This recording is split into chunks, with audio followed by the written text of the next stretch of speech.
Hello, you are listening to From the Clay to Zama.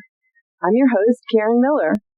This podcast is about the adventures of two women from Harrisburg, Pennsylvania, who worked for the U.S. Army at Camp Zama, Japan, from 1953 to 1955. Their stories are told through hundreds of letters written home. Episode 47, Letters 152 to 156. I have been having a great summer with a lot of travel. Great for me, not so great for getting the podcast produced. I just got back from a wonderful trip to Pennsylvania with my dog, Freya. I took her along as co-pilot and to see my cousins. And yes, I brought back Grandma Ut's potato chips, goat milk soap, spice drop candy, and of course, sweet Lebanon bologna. We did a lot of research for the Deep Below podcast. And of course, we did a lot of talking about everything and family. So once again, in this group of letters, I am most intrigued by the items included along with the letters. In this one, there's an adoption announcement and a news article. I don't always include the content of news articles that they send home, but I was intrigued by how the schools were run in Japan. I can't imagine this level of involvement in today's times. And I wonder if in the 1950s people were as involved as they are in Japan. I did a little research, and it seems that Japanese schools today run pretty much like American schools, with school boards, administrators, and PTA groups functioning like they do in my district to provide extras, but not to run the school. So let's get started with letter 152 from Bern, written the 9th of October, 1954.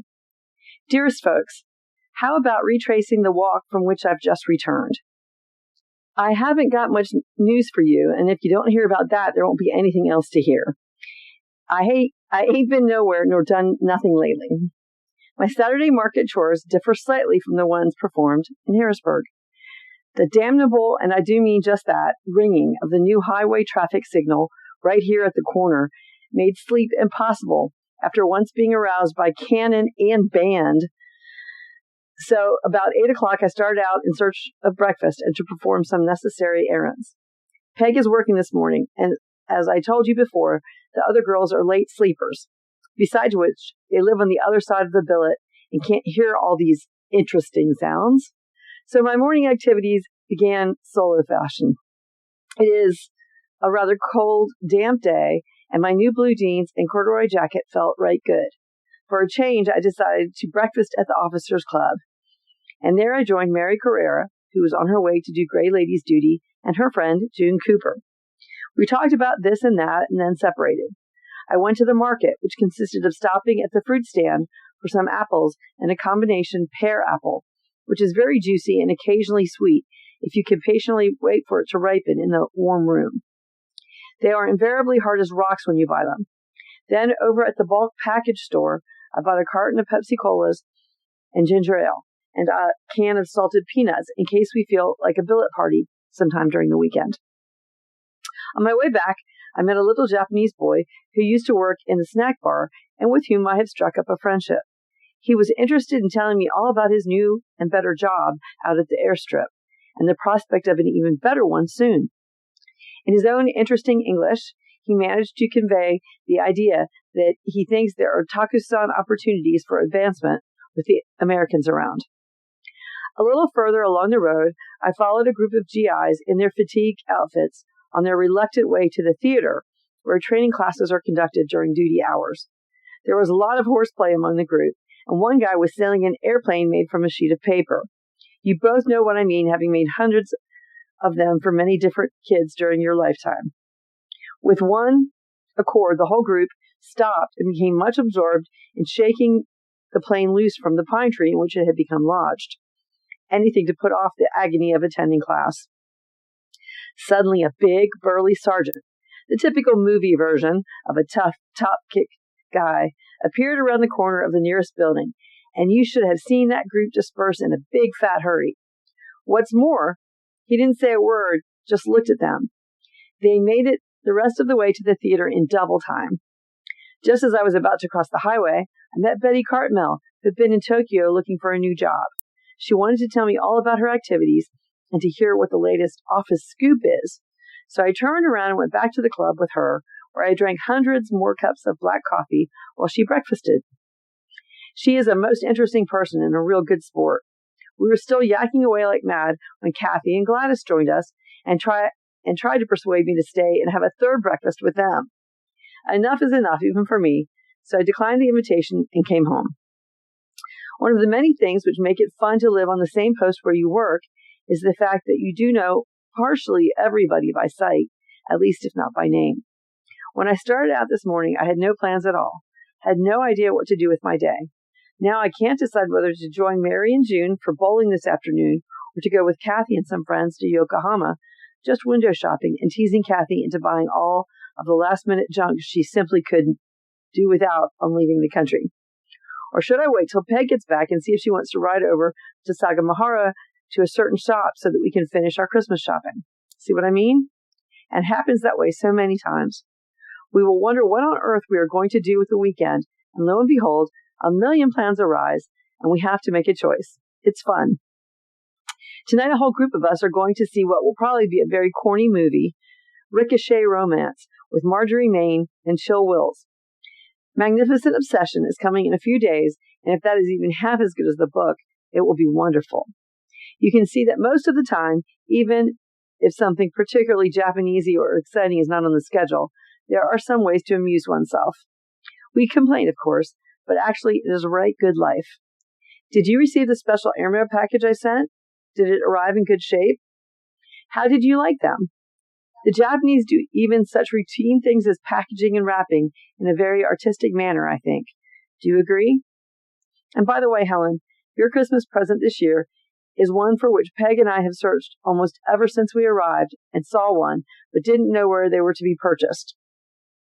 It was a very excited and tremendously pleased Peg, whom I met on Wednesday evening in Yokohama, where she and Kathy had been shopping. She could scarcely wait for me to sit down before showing me her purchase for you. Dad will be mighty pleased too. Of course, you will guess, but don't spoil Peg's pleasure by telling her if you do. It was real nice for you to see Dan and Margaret again, but I guess they will miss Aunt Gert. And I was really shocked when you said that her son said he couldn't leave his office. What kind of way is that to act? He must not be a very nice person. Since writing the 3 other pages, I've read Peg's letter from home. She worked, remember, so she picked up her mail this morning, while I have to wait until Monday for my half of the news. I'm glad you received the package, but I can't answer your question about the black goop because I don't know. Dad had been asking for a sample of Japanese eats. I'm wondering what his reaction was. Also, since writing the first part of this missive, if you can call it that, I bought myself a red wool dress. And a flaming bright red it is too. And Peg has fallen in love with 2 pieces of British woolens, one a fine tweed and the other a really luscious gray flannel. Our latest idea along the dressmaking line is to buy some of these materials and bring them home to have them made. I hope Gus and Gert came down and that you all had a real fine time. Sounded like a fine program, and I'd love to be home and been in all the doings. Ain't it a shame one can't have one's cake and eat it too? Much love, Bern. Notice the slight change in addressing mail here. Do not use care of postmaster anymore, and the APO number must be on the same line as San Francisco. This Army. The end. Letter 153 from Peg, written the 12th of October, 1954. Dear Mother and Daddy, we finally got letters from Sis. Bern got one yesterday, and I got one today, and also she sent us pictures of all of them. Bets, M, both of you, and some of the kids in their neighborhood. It was so good to hear from her, and she's forgiven completely for not writing. But I'm going to give her a skoshi bad time before I tell her that she's forgiven. I was going to answer her letter tonight, but I've done a lot of fooling around and I'm ready for bed now. But I wanted to write you first. I've been having pretty much fun lately. So many things happen that I can't remember them from one week to the next. Friday night, we had a good time up at the club, and the fellow who walked me home was one of the good guys with whom we had dates the second night we were in Japan. I'm sure I wrote you about it. They took us to the club to dance. There were 8 of us in the group. And then they took us to a Chinese restaurant in Yokohama for chop suey. It was lousy, but it was near midnight, and in part of Yokohama, in that part of Yokohama, there wasn't too much car traffic. I was so terrifically impressed because people were walking or running down the streets in their wooden gaiters, and it made such a fascinating clip-clop sound that I realized I was at least in the mysterious Orient. Anyhow, he was one of the fellows from that group, and we renewed our acquaintance, and he's a #1 dancer. I had to work Saturday morning. Then Bern and I went to the PX and did some errands here at camp. When we got back to the billet, I had a note to call Lieutenant Iverson over at Atsugi. I was out with him last weekend, I told you. So he came over in a Jeep for me, and we had a real grand time Saturday night, although both Zama and Atsugi were pretty full for some reason. He was a real nice person, though, and I enjoyed it. He is going home next week, though. Sunday morning, I woke up with a horrible cold and didn't feel in the least bit like going to Grey Ladies. But I did, and it wasn't so bad. After Grey Ladies, I ate at the club and went to bed early. Yesterday, I went to work and got inside the door and said I was going home because I felt pretty awful. I spent the day in bed, and it was nice except that Kaneko got all shook up when she knew that I didn't feel well. When she came in about noon and said, "Changey sheets," so I had to get up to let her make the bed. Then I almost set fire to the room because I left an empty pan on the hot plate, thinking that the hot plate was disconnected. Then I was so sick of looking at these four walls, I got dressed and went to the club to eat with my cronies. Kathy and I went to see Magnificent Obsession, and I came and got Takusan more sleep. Today I feel great except for the snotty nose and husky voice, but I'll be in #1 shape tomorrow. We're having a sayonara party tomorrow for Kathy. She's sailing on Monday. Most of my fooling around this evening has been with Gladys and Bern making up a poem for Kathy. We intended to buy her a jewel box that she's wanted for some time, but she bought it for herself, and now we're going to reimburse her for it. Thursday night, we're going to take her to Joe's for dinner. Friday night starts Atsugi's Fall Festival, which is like a carnival. It will last all weekend, and I think we'll have a pretty fine time. About the pretzels, Bern has eaten them at the Lockwoods, and I've never seen or tasted them, so I don't know what the black stuff is. She's a character. She asked Kay Lockwood to get some for her, and when she got them, they were wrapped so well, she decided to just send them to you. She paid 700 yen for them, and then $4 to have them airmailed. I laughed myself sick when she told me that. She said she didn't want them to spoil by being shipped regular fashion. I really get a charge out of her. She and I have mighty battles every once in a while, and our friends get all shook because they think we mean it. We argued about something tonight, and Katie was real worried for a while. She doesn't know us very well. We've even gotten so friendly with Gladys that we fight with her, and people think we really mean it. Mother, you are skoshi heavier in the picture that Sis sent us. Are you watching your weight or aren't you watching your weight? I'm trying to be tactful, but Mother, really, I think maybe you should have a checkup by Dr. Chrisman to see if you can bring your weight down a little. Or maybe pictures just make you appear heavier. Okay, just an aside here. I'm pretty sure that her mother does not want to hear this. Okay, so, I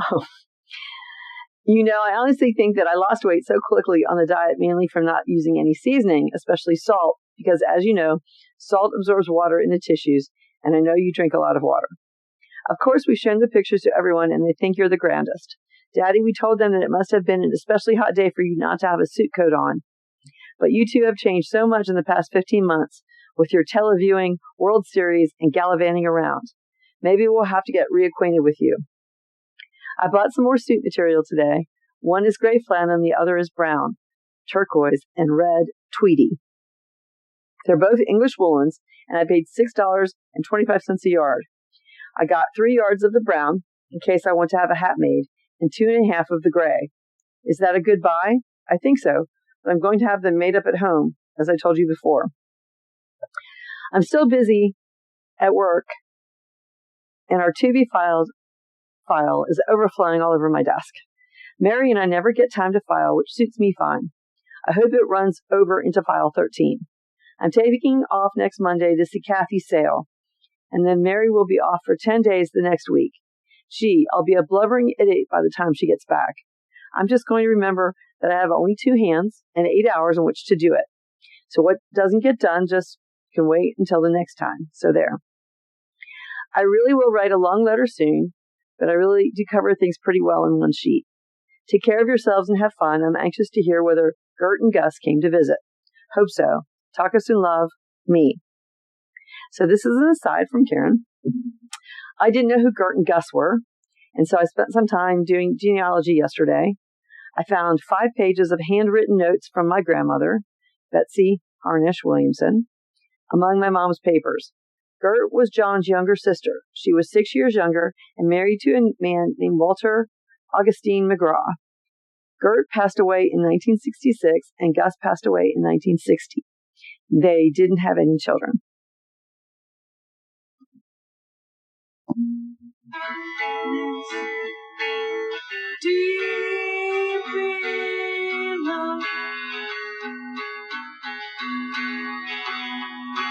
Just when you thought she had left for good and gone, a light twinkled in his eyes.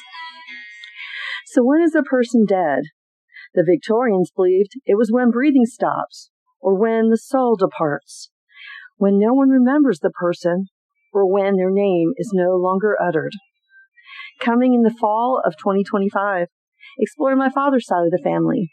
It also happens to be President William McKinley's. Join me, Lavinia, Katie, Elsie, Hazel, Blaine, and David for Deep Below, a new podcast by Cussewago Productions, available wherever you get your podcasts and at www.deepbelowpodcast.com.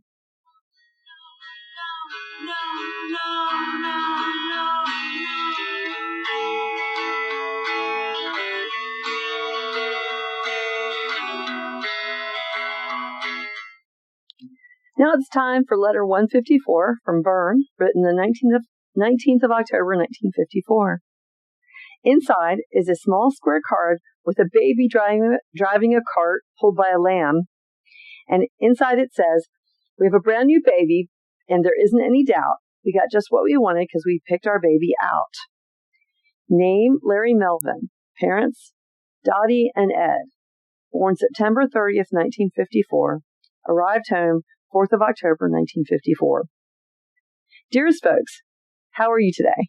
The sun is valiantly trying to break through, and I'm rooting for him to make it. This is the second day of a more or less enforced vacation, and I'd like to spend some time outdoors in pleasant weather. As usual, I have to take some leave or lose it, because I have already accrued the maximum number of days which can be carried over from one year to the next. Since we decided not to go to Hong Kong, I have 10 to 12 days to spend. This week I have a million plans for accomplishing errands and a long time to put off jobs. I've made a right good start so far, and this is only the second day. Peg and I wrapped practically all of our Christmas gifts last night. We had a real efficient assembly line process set up and accomplished an amazing amount in about 2 hours. I can carry the gifts in a suitcase up to the wrapping place and then to the post office, which is why we wanted to get them taken care of this week. We're going to try to get do not open till Christmas seals to put on them, but in case we can't find any, you might spread the word that the next packages and any of the clan receive from us will be their Christmas gifts. We are sending them directly to the families this year.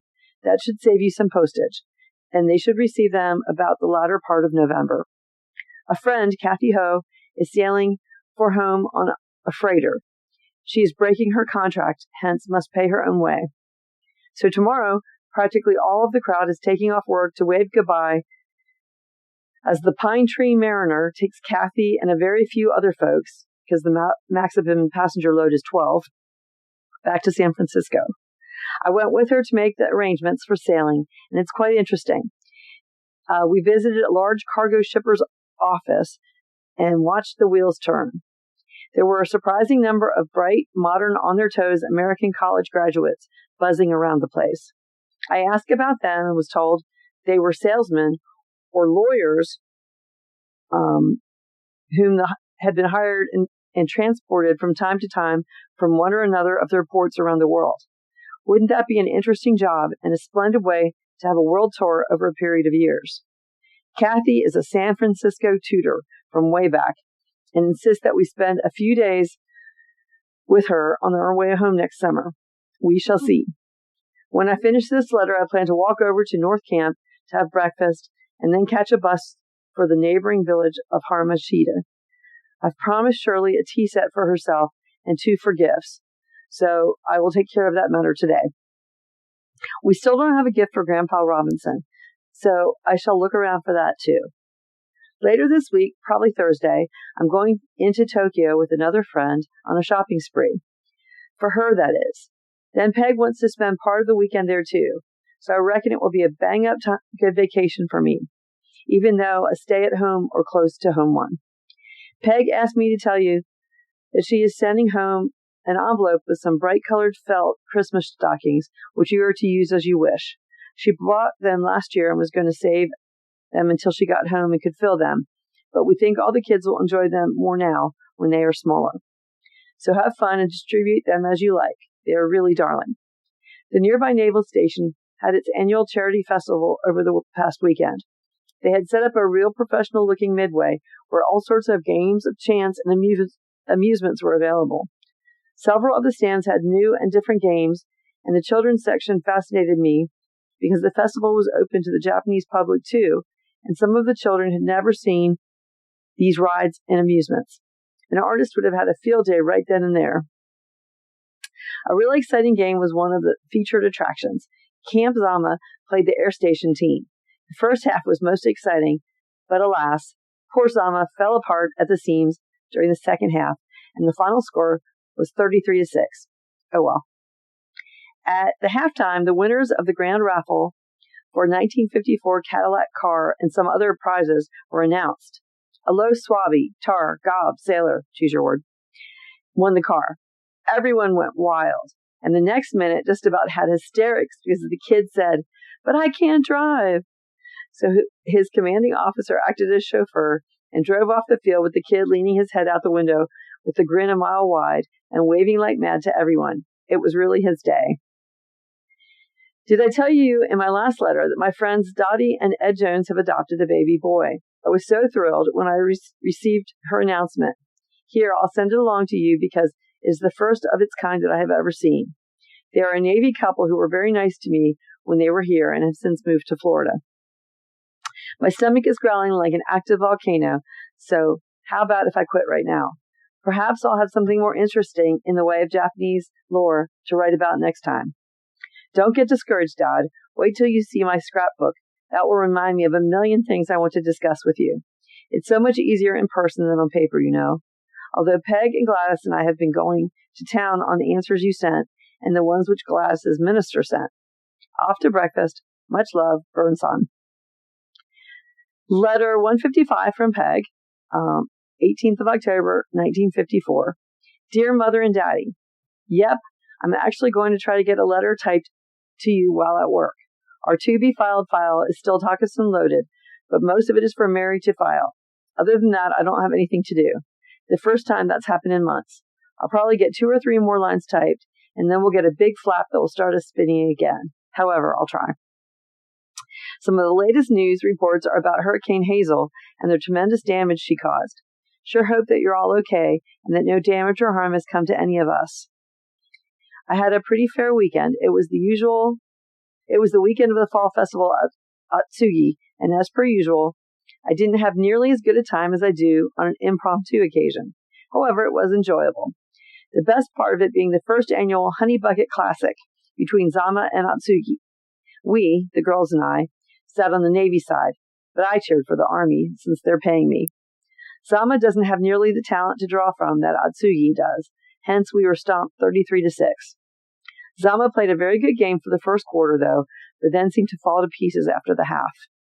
The festival was held for charity, Japanese charity, and the biggest attraction was a Cadillac 4-door sedan being raffled off. The winner was a little sailor, and boy was he ever delighted. He was asked to say a few words, which were, "I can't gripe." The drawing took place at the half, and the Cadillac was driven on the field. But he was told he could drive it off the field, and he said, "But I can't drive," which put the grandstands in hysterics. All in all, it was pretty exciting, even more so to my estimation than the real Army-Navy game, because I know some of the players and a lot of the spectators. We did the midway twice, but didn't win anything. One of the biggest attractions was a Dunk the MP exhibit where for 25 cents for 3 balls, you could try to hit a particular spot to release the board and thereby dunk the MP in the tub of water. Naturally, since practically everyone hates the MPs, that stand took in loads of Okane money. Friday and Saturday evenings were spent in the Atsugi Club, but a great deal of our time is telling each other what terrific times we had when the 223 was still here, and then we relived some of their crazy doings.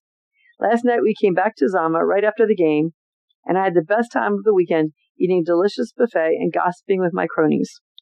Kathy still doesn't know for sure when she sails. First it was today, then Tuesday, and latest reports are that she won't leave until Wednesday. I'm going to take off whatever day it is. We had a sayonara party for her last Wednesday night at the Zama Club, and I had a real grand, hilarious girl time. However, I met an Army captain, and in the course of the conversation, he told me that he is a Mason. I told him I'm an Eastern Star, and he asked me to prove it. So I gave him the handshake, and he just about fell off the chair.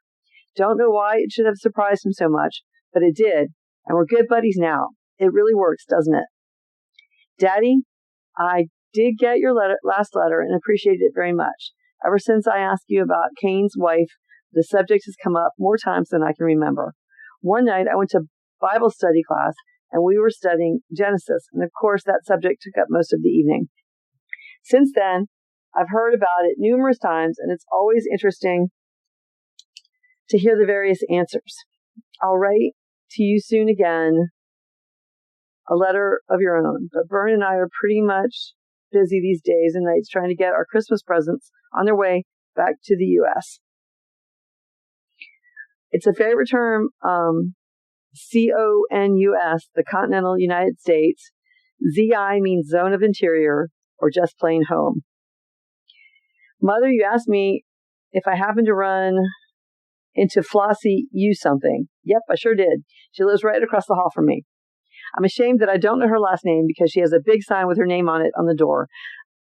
And it's a very unusual name, but I just can't remember it. I told her about Margaret's asking whether I knew her, and she said she thought the name was familiar, but she's not sure she can place her. Anyhow, it's a small world, isn't it? It seems as though just about everyone in AFFE is getting over a cold. This climate is just horrible. The weather was just grand over the weekend, except during the second quarter of the game yesterday. It started raining, and it's been raining ever since. I feel okay, except I have a real low, husky voice, due mostly to my screaming for the Army yesterday, I'm sure. I remember warm days, but it sure ain't like that now. It's so wonderful to be able to say last year this time. I'm a real old-timer now, and Morskoshi will soon be a short-timer. Kathy is anxious to go home for many reasons, but her main reason is so that she can plan an itinerary for us when we come through San Francisco. We're going to resign on May 10th, 60 days before our EDD, expected date of departure, and it takes about that long to get orders packed, visas renewed, etc.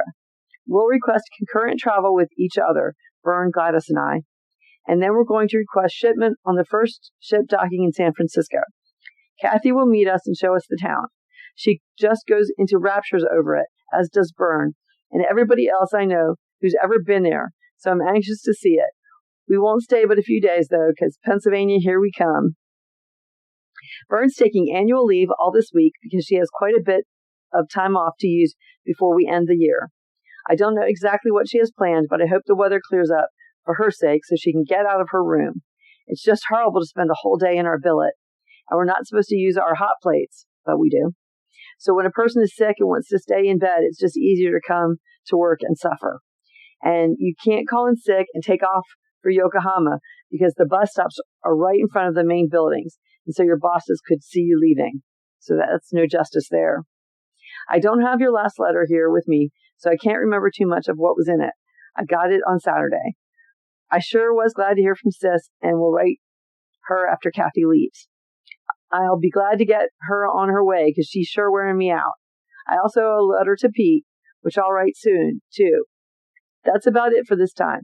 Take real good care of yourselves and be sure to batten down the hatches if and when another hurricane comes sneaking around. Talk us in love, me.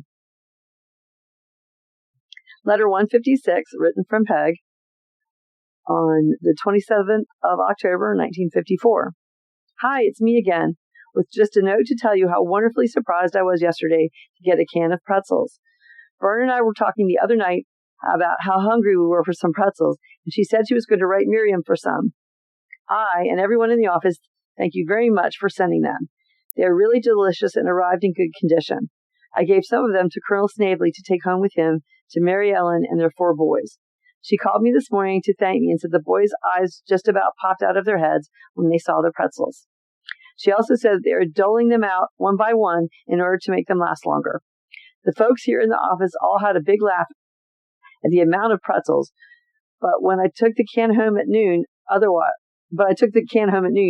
there wouldn't have been any left by 1645. Says thanks very much for them. They really hit the spot and are so good. Your Jules. Thought you might be interested in the enclosed article from the Stars and Stripes. I think that the Japanese parents take more of an interest in their children in every way than do American parents.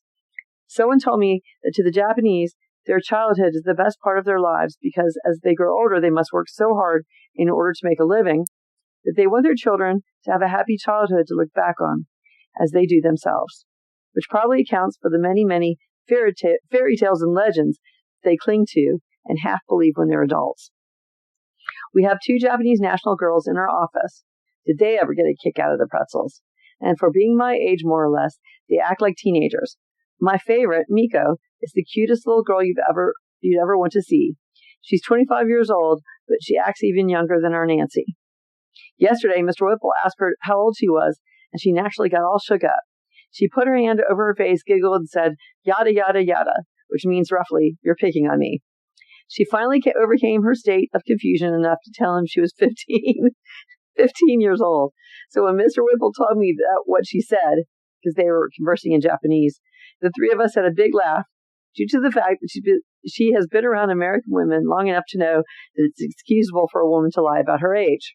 Sally. And just as an aside, Sally is the woman that ended up exchanging letters with Peg for the next 50 years. And I recently received those letters in the mail, the ones that Sally sent, which just takes me down a whole nother fascinating road of letters that are from the 1950s through 2016 or 17. Anyway, Sally, the other Japanese national, is older, but doesn't have the sense of humor or gaiety that Miko has, so we don't kid with her so much. In fact, she doesn't like it when we give her any extra work to do, although she is a better typist than Miko is. We got your Christmas present wrap Monday night, and Bern mailed it yesterday. No peeking when it arrives. I suppose we told you, either one of us, that we're sending the various families gifts directly to them instead of to you for dissemination. That's one of T.I.'s favorite words these days. No need for you to pay part of our postage, we felt. And if any of them open them before Christmas, they're stinkers. Golly, it's exciting, isn't it? Doesn't look as though I'll be too busy today. Colonel Snavely is the only honcho in the office, and he's at a conference right now. I have a silly first endorsement to do, one of the stupid pieces of military correspondence that requires 50 sheets of paper and a look-see at the AR or SR covering, those are regulations, covering correspondence to check and see that I don't indent 4 spaces instead of 5, or that I don't go down 4 spaces instead of 3. If I stay in the Army for 50 years, I'll still never master military correspondence, and frankly, I couldn't care less. Well, that's about all the fine news for now. Went to the movies last night, washed my hair, and so there's nothing new in the social department either. The Air Force colonel called me Monday night, and if he can put his problems behind him, he wants to take me to dinner either tonight or tomorrow. I hope he's still confused, because he's a lousy dancer and not very interesting to talk to. But a meal's a meal, right? Thanks again for the pretzels, and everybody who had some says thank you too. Take care of yourselves and have fun. Love, Peg. So here's the article on the Japanese schools. In Japan, much of the burden of improving school facilities, including additions to the school building, falls to the Parent-Teacher Association. This group provides funds for school lunches, supplies, health and medical care, and social welfare. There is no school tax in Japan. Every parent who has a child in school automatically becomes a member of the PTA and is charged 25 yen a month dues. These dues are part of a monthly fee of 475 yen, which covers PTA, school lunches, and art materials. There are two types of PTA members, those with children in school and those without school-age youngsters, but who still have an interest in the organization. The latter contributes a monthly fee too. A typical PTA, that of the Daeyeon School in Tokyo, is divided into 7 elected PTA members. None receive pay for their services. Specifically, the culture group arranges for 1 or 2 educational movies each season to be shown at the school for the people of the neighborhood as a means of raising funds. The business group handles reports, correspondence, and programs for special shows. The accounting committee handles financial matters and pays the bills. The meal group makes a weekly menu for school lunches and orders food. The school supplies group orders school supplies and also takes care of necessary building repairs or additions. The health group, which has a full-time nurse assigned to it, takes care of school-connected injuries and illnesses, while the social welfare group investigates needy families and determines which of these will be assisted by the PTA for payment of books, school fees, and lunches. The Daeyeon PTA meets once a semester and has emergency meetings for special problems. At the seasonal meeting, new committee members are elected. To raise money, the PTA sponsors educational films, bazaars, and folk dance programs. Not long ago, the Daeyeon PTA decided at an emergency meeting to attempt to raise 85,000 yen, that's $235, for an addition to the crowded school. It hired a theatrical group to stage a performance at the school. Because so many people bought tickets, even those who didn't want to come, it surpassed their goal and raised 120,000 yen. School lunches, which cost parents only 300 yen a month for each child, are staple and filling. A week's menu could include soup, bread and butter, coffee with milk, chopped pork with vegetables, vegetables with ketchup, fish and vegetables, fried fish or chicken, pickles, and tea. Most parents visit the school once a week, usually on Saturdays, to see how their children are getting along. It's not unusual to see fathers and mothers sitting in the classroom with their youngsters, helping them with their lessons. So I thought this article provided a lot of cultural information about families and children and the priority with which they're held within society. I was talking to my cousin who grew up in rural PA about this same time in the 1950s. She didn't attend the one-room school, but with outhouses and stoves in the new larger school, it wasn't nearly as modern as I would have expected for the 1950s. I think it's interesting that my aunts considered so much of Japan to be backward. Were they not aware of what life was like just an hour away from Harrisburg? Bedford County didn't have consistent electricity available for all residents until the late 1930s. Indoor plumbing, according to anecdotal information, wasn't universal either. It always shocks my students when I tell them that I had neighbors in the 1970s, the late 1970s, in northwestern Pennsylvania, who didn't have electricity or indoor plumbing. They used hand pumps to pull water from wells. When my husband jokingly calls me Laura Ingalls Wilder, he isn't far from the truth. So I got to go to Altoona this week and see the house where my biological great-grandmother lived, Myrtle, and it is where she and John, she was John's first wife, where they got married. And it was so cool to actually be there at that house, and just made me feel really in touch with them. I also wanted to tell you that very many people in my family were Masons, and the women were Eastern Star. So that was the case for most of my family. And last summer's discovery was to find out that my dad was a 33rd degree Mason, which is quite an honor. So I hope you have a great week, and pretty soon we're coming up on episode 50, so I'm really excited. Have a great one. I hope you're enjoying the podcast, and if you are, please subscribe in Spotify. On Apple Podcasts, hit the plus button in the top right-hand corner and rate. This will help my listeners find my podcast more easily. You can access the show's website at www.fromtheclaytozama.com, where I posted photos and links from the episodes. The podcast is now available on iHeartRadio, Pandora, Patreon, and Amazon as well. New episodes will be available each Friday morning. The letters were written by my aunts Bern and Peg, transcribed by me. I write and record the show and have created the artwork and original music. Our producer is Zeke, our sound engineer is intern Sylvie, and the security is provided by intern Frey. Thanks to my great-grandparents, John and Helen, who loved us all and thought it was a good idea to save the letters.